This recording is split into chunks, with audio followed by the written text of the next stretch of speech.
Alright, ladies and gentlemen, welcome back to the channel. Today we're talking about the Jacksonville Jaguars. This team came back down 27 in wild card weekend. They have not lost in over 6 weeks, and maybe it's because they're playing the Kansas City Chiefs, but nobody's really talking about Jacksonville. I like what Doug Peterson had to say yesterday. No one expects us to do anything, so go play and see what happens. Now, they're taking on the number 1 seed in the AFC, Patrick Mahomes and the Kansas City Chiefs, on Saturday. The Jaguars were actually founded in 1995, which was the same year Patrick Mahomes was born. Mahomes has as many playoff wins at 8 as the Jacksonville Jaguars do all time at 8. But they're being led by Doug. They're being led by Trevor. Trevor Lawrence, since week 11, is 7-1 with a 66% completion percentage, 16 touchdowns, and 6 interceptions. And just in general, he had a phenomenal year. But for a team that started 4-6, the fact that they won out, they took down playoff teams in Tennessee, Dallas, the Jets, Tennessee again, took down the Chargers last week. This team is running and they are gunning. They put in a lot of money this past offseason and it is paying dividends. And they also had a phenomenal draft that is flying so under the radar, it is unreal. But before we get any further in this video, if you guys enjoy it, you like daily NFL content, you want more Jacksonville Jaguars videos, be sure to hit that like button. Let's try and get 100 likes on today's video. And as always, hit that subscribe button. So I'm not saying that Jacksonville is going to upset Kansas City. But what I am saying is if we go back to when the Jacksonville Jaguars were 3-6, they lost in Arrowhead 17-27. The game didn't start off beautifully. Patrick Mahomes, Kansas City, had a bunch of turnovers. Second half, they were a lot more improved. They ended up losing the game 17-27, but in the second half, Jacksonville outscored Kansas City 10-7. So I think this game is going to be a lot closer than people are giving credit to. And Jacksonville, while they do give up a bunch of passing yards, that is kind of their, that's the big question mark surrounding this team, is the pass defense. All right, if they can play a clean game, Trevor Lawrence threw 4 interceptions in the first half against Los Angeles. They still ended up winning the game. They lost the turnover battle 5-0. The Chargers were +5, Jacksonville -5. They still won the game. The third biggest postseason comeback in NFL history. Trevor Lawrence, after the game, told reporters that he thinks his team, everyone believes it too, you'll see it in these clips, that they can make a deep playoff run. You couldn't write a crazier script, Lawrence said. We said in the locker room, that's kind of how our season's going. We're never out of the fight. I'm kind of speechless, honestly, just to see what belief can do and to see a team believe in each other and what you can accomplish. At the end of this video, there's going to be some clips of the locker room post-game, or at some point. And it really is, he kind of hit the nail on the head there, just speechless. A lot of these guys just looked so speechless. Last second game-winning kick. It was a team effort, and they did a great job. And I also got to give credit to the defense. Very rarely in general do you see a team on the first drive of the game give up a turnover. The other team scores a touchdown. You're down 7-0, and the turnovers just kept on coming.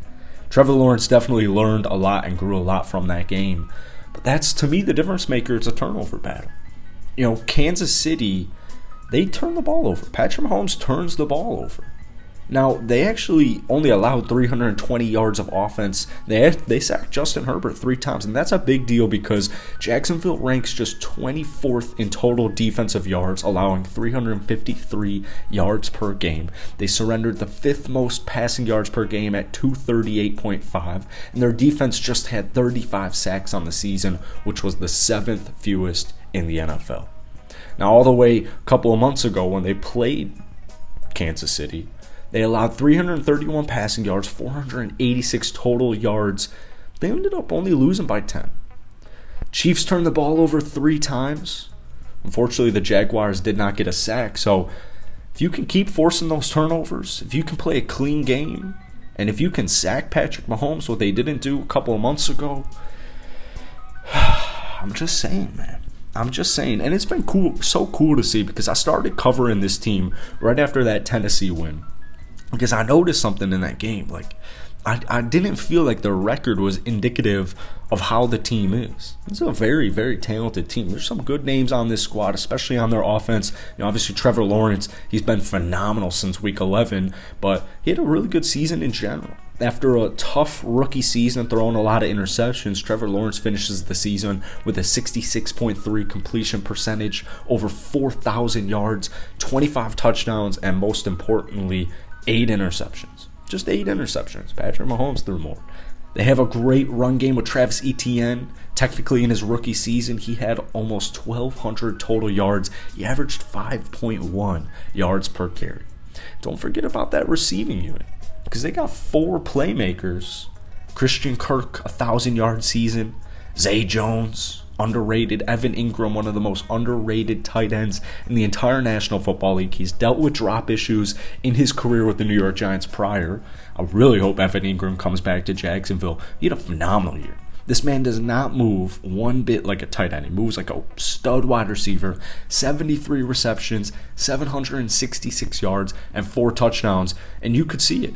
This past week in Wild Card Weekend, Evan Ingram finished 7 receptions, 93 yards, and a touchdown. Christian Kirk, 8 catches, 78 yards, and a touchdown. Zay Jones, 8 catches, 74 yards, and a touchdown. Don't forget about OG veteran Marvin Jones Jr., who also caught a touchdown in that game. So there's plenty of threats on the offensive side. Kansas City's defense, that's their weakness. Their weakness is the defense. In fact, they rank just middle of the pack. Now, they've been making some good strides, but to me, defense is going to win this football game. Turnovers and defense is going to win this game. Foye is an absolute stud. This man had a phenomenal season. It's going severely under the radar. He had 184 combined tackles. Don't forget about stud Rayshawn Jenkins. If that name rings a bell, he had that pick 6. He had 2 interceptions, almost 20 tackles in that upset win against the Dallas Cowboys, a playoff team that looks really good right now after a nice win over the Tampa Bay Buccaneers. Finished with 116 tackles. Devin Lloyd, the rookie, 115 tackles. They have 4 players with 3 interceptions. Rayshawn Jenkins, Devin Lloyd, Andre Sisco, and Tyson Campbell. So they have some playmakers on the defense. And just long-term outlook, they're going to be improving. They rank 12th in total defense, giving up just 20.6 points per game. That is a huge accomplishment for this Jacksonville team. So the future is bright. Regardless of how this upcoming Saturday afternoon game goes against Kansas City, the future is looking extremely bright in Duval. And I cannot wait to see what happens next. So let me know your game predictions down below in the comment section. As always, hit that like button. Let's try and get to 100 likes. But as always, hit that subscribe button. Drop some comments down below. And I will see you guys later.